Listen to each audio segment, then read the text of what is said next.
This is Faith in Media's podcast, and we represent Christians in media. It's just so wonderful to meet you. How are you doing today? I'm doing great. What I love is just to see how far around the world um, films can go. And whenever it's cold, or I think I originally heard it from Peter Jackson on some bonus feature of Lord of the Rings, but this statement, "Pain is temporary, film is forever." It's so cool to make something that can really endure and last, and then be seen by people, and the fact that to entertain at all is a privilege, but to tell stories that can be life changing is just incredible. And so yeah, it's great. I'm doing well. I'm in LA today, and it's cloudy. Like, it's been cloudy in LA for like 6 months. I don't know. You mentioned the film, and the film Jesus Revolution. It's coming out here in the UK at the end of the month. It's already creating so many waves for wherever it's been having launches already. What was it about this story that kind of made you want to produce it? What attracted the story to you? Well, great question. We love true stories. We love telling true stories. And say a filmmaker finds their story and tells it over and over again. And also we love to tell stories that we believe in. And I'm a Christian, and I believe that there's great hope offered through Christianity. So really, it's about finding a story that moves us first, and becomes something like you can't, a splinter in your mind, like you can't stop thinking about it. And this is the longest I've ever worked on a film, and it was actually in 2015. I bought, while doing research for another movie, I bought this Time magazine cover article that read Jesus Revolution. And I was like, I had no idea this even happened. Why is Jesus, this psychedelic portrait of Jesus, on the cover of Time?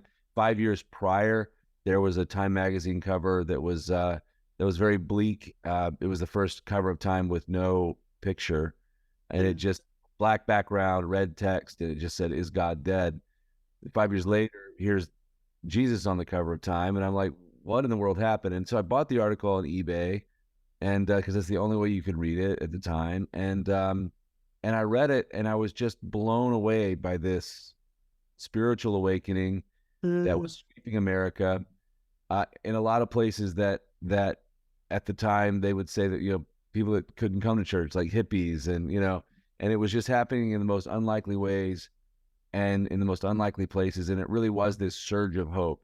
And I really want to make a movie. So as we're making these other movies, I kept trying to get Jesus Revolution made. That was just the one I wanted to get made. Like, so we made, I Still Believe, and we made this movie American Underdog, and just trying to get Jesus Revolution made. So it's so cool to see it finally come to the screen at such a perfect time. And we worked on it for a very long time. And just last week in America at Pirates Cove, where a lot of the iconic photographs in that magazine were taken, these mass baptisms, and also where we filmed the movie, they had 5,000 people baptized in one day at that very location to celebrate the anniversary of the Jesus movement. And so, I wanted to make an entertaining film, and a film that would make you laugh and cry, and something that you really enjoy. A lot of humor in it, but something that would really make you think afterwards. How can this happen in my life and in my time and in our cities? And so it's cool to see people take action on the movie when they see it. Anna Grace Barlow, thank you so much for joining us here at Faith in Media. This is our podcast for Christians in media. It's just so wonderful to have you with us today, talking about this long-awaited film, Jesus Revolution. Tell us a little bit about yourself. We just love to hear a little bit about you, and how did you get involved with this project in the first place? Well, I'm Anna Grace. I have been an actress for as long as I can remember now, but I've been living in LA for 10 years, and I was working on a TV show on Fox when this audition came in. And I think it actually came in early pandemic, maybe April 2020, like a month after the craziness started. And it was for a different role. It was for Kelsey Grammer's daughter role, who's played by my friend Allie Ianides. And I wanted it so bad. I loved the script so much. Mm. And I just was really hoping it would come back around. And more than hoping, I was just begging my team to please keep checking in.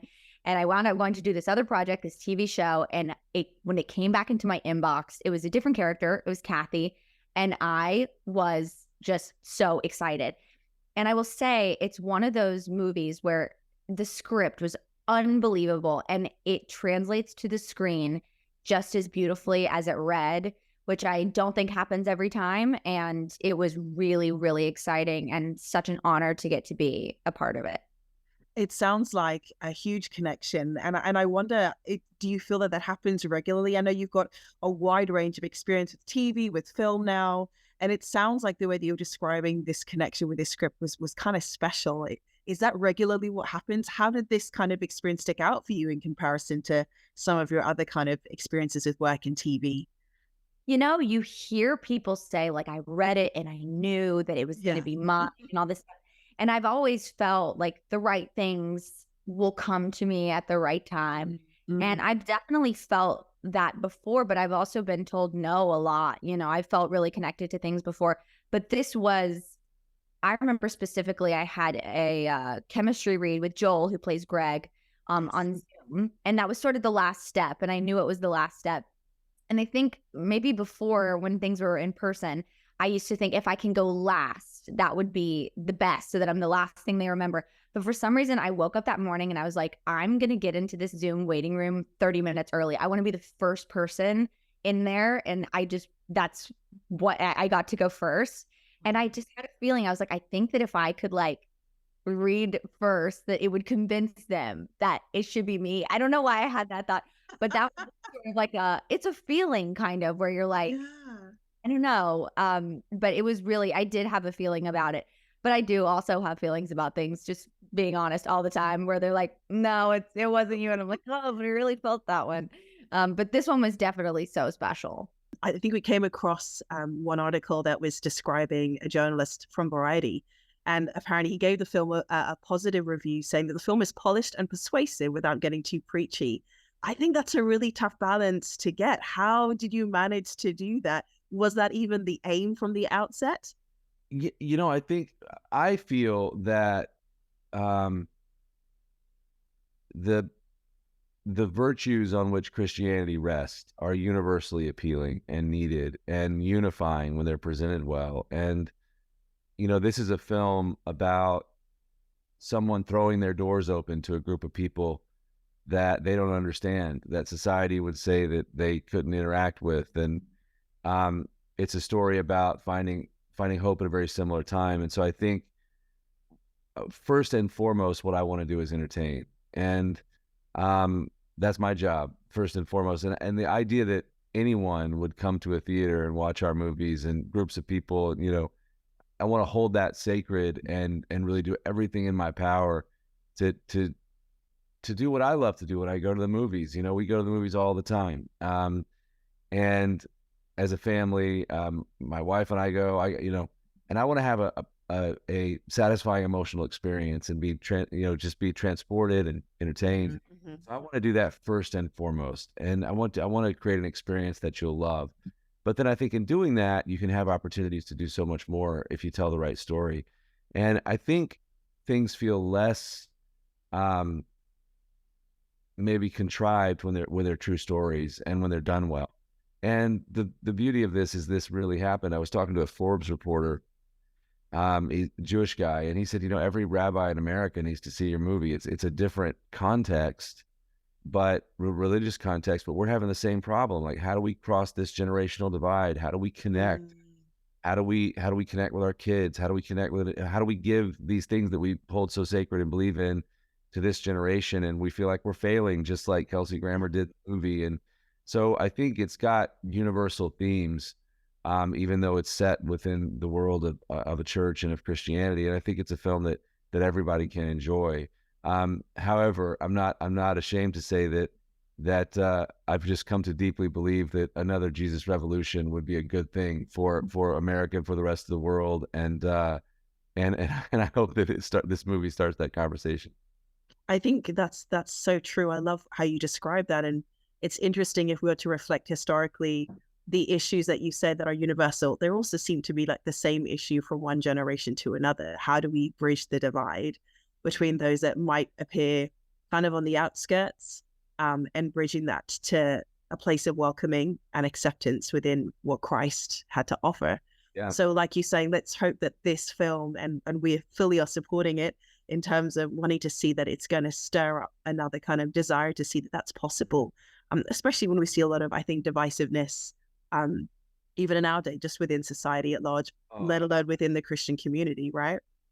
That's one of the things that I found interesting when I read the article, the Time Magazine article, is we are in such a similar time. The late 60s was such a divided time. There was a social revolution.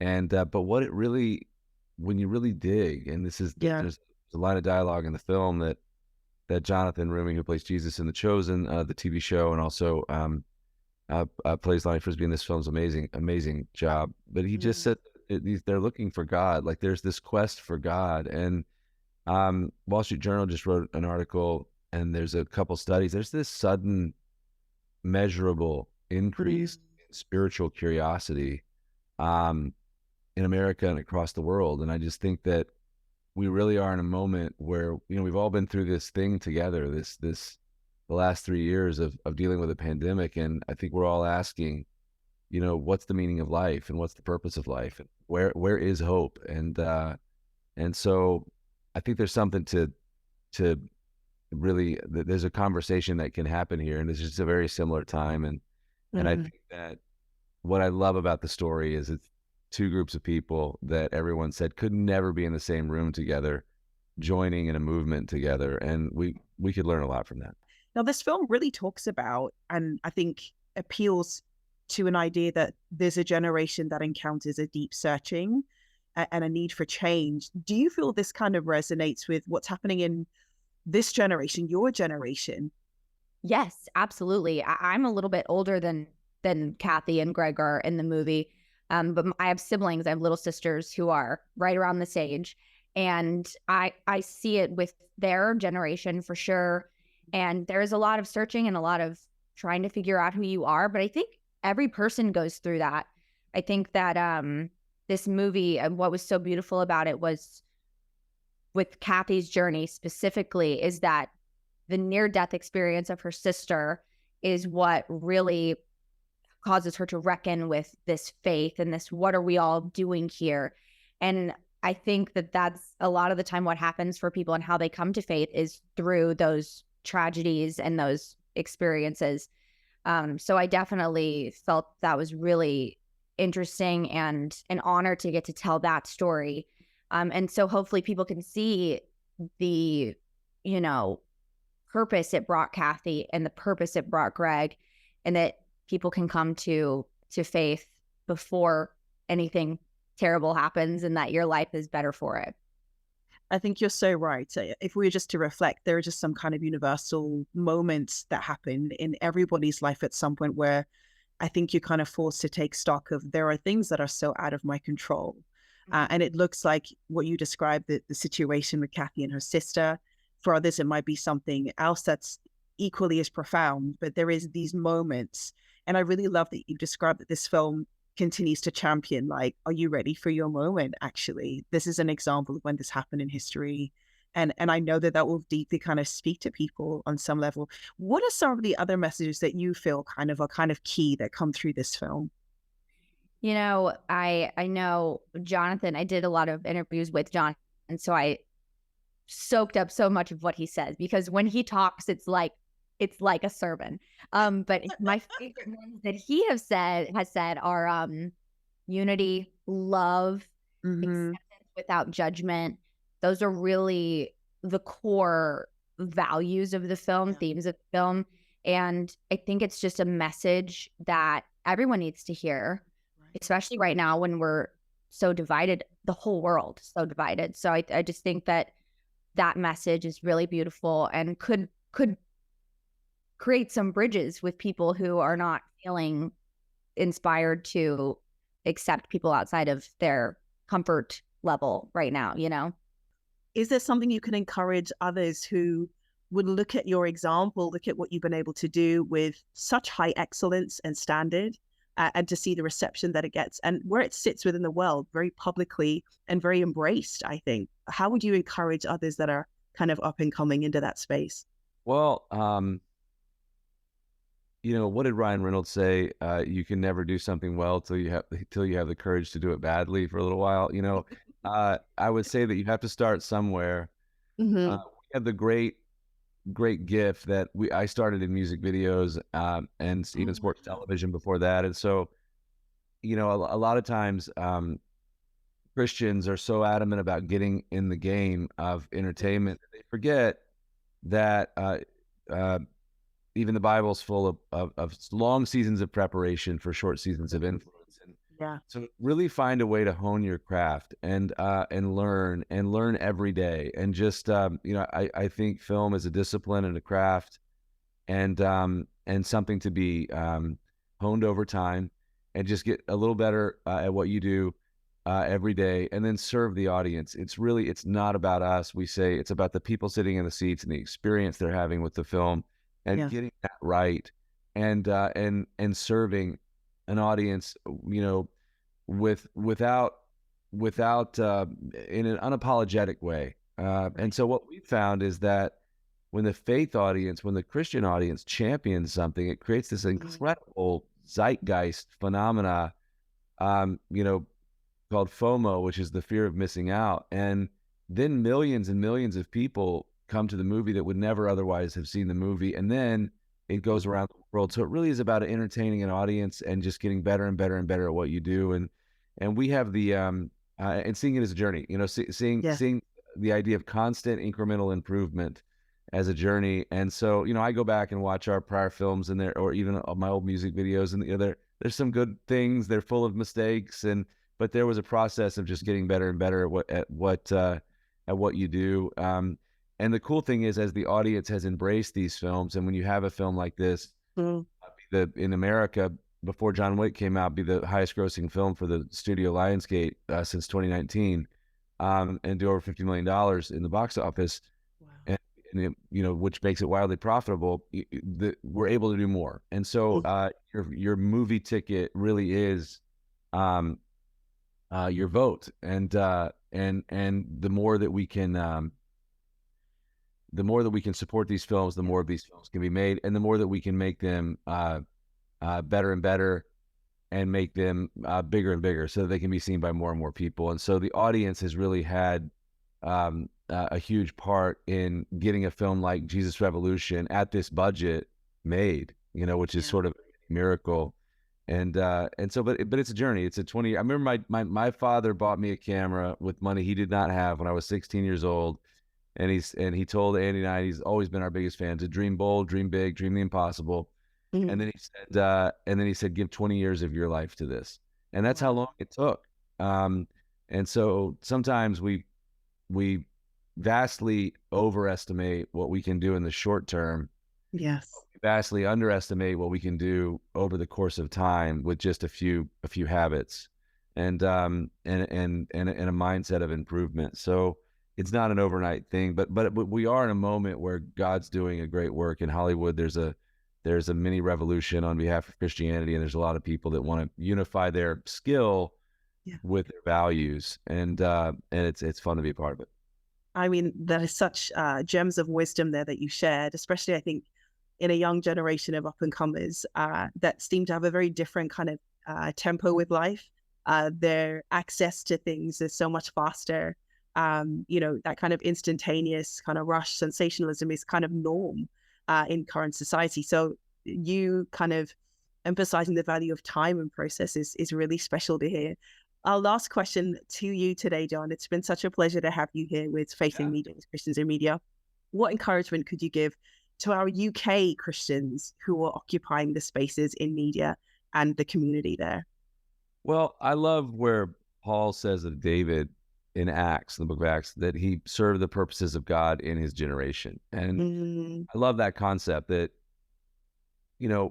Christianity and the gospel represents this hope that the world needs, and a sense of meaning and purpose to life that the world needs.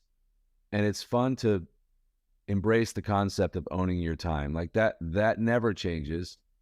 And then there's your generation that's constantly changing. And it's sitting in between those things and saying, I want to own my time. And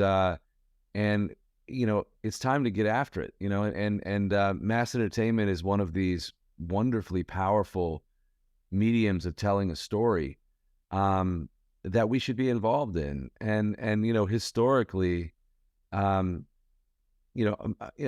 is, I think what I say, you go to Europe, 100 miles is a long way, and in America, 100 years is a long time, and there's such rich history in Europe. You take sort of the art tours, you realize that Christianity was at the forefront of art, and we're at this point in time where we've gotten behind, and we've lost our voice a bit. And I think it's time that we reclaim it by doing things that are entertaining, that are valuable for their own sake, and then infusing them with the truth of the gospel and with the hope that we hold as Christians.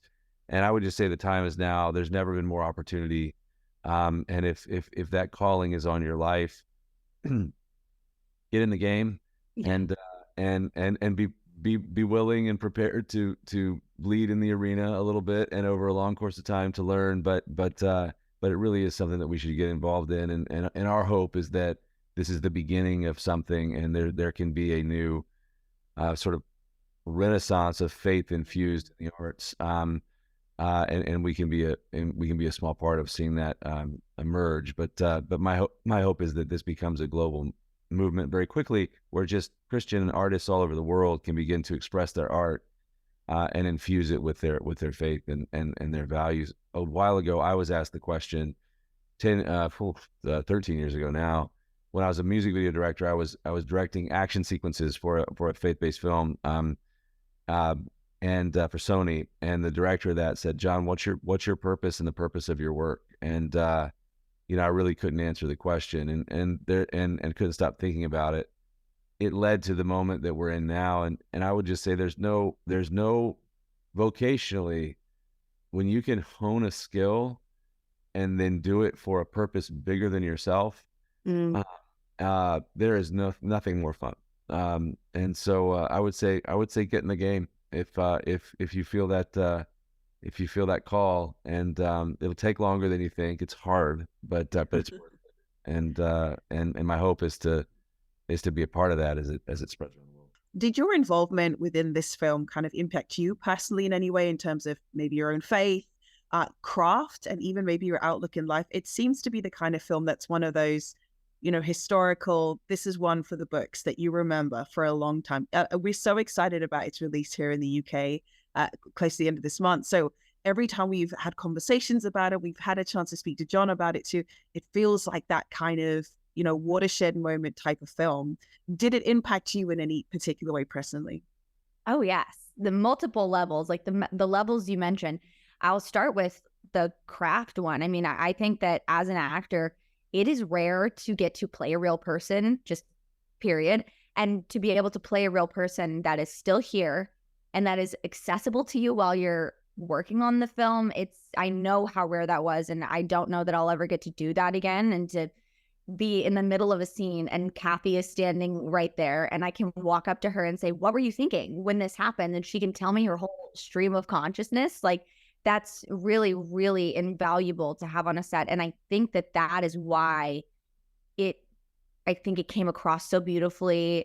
And why it feels so special is because it was so tangible to us. I think we got to really create the world around us in a real way because we had them there as, like the background, like we knew everything. So that for me as an actor was really, really special. And it was definitely my biggest role in a film I've ever had.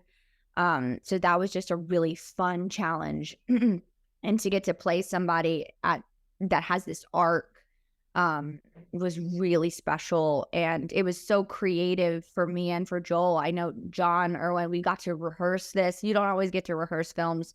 And so we got to rehearse a little bit and really find it. And he really let us kind of create and be collaborative with him, which was amazing. And on a personal level, it definitely strengthened my connection to my faith, which I grew up Christian, and I think for me it had been very private my whole life, my faith, and this made me realize that doing projects like this that have this kind of message that I really want to spread, it's important for me to do them and to not be afraid to do them, because I think it's important, and it's a message I'm really proud of, and it's a movie I'm really proud of. And I say, like, it's nice to feel like I did something that I'm proud of, that I'm okay with my grandparents seeing, that I'm okay with my kids seeing one day. You know, it's the wholesome sort of media is not really as popular, especially with actors my age.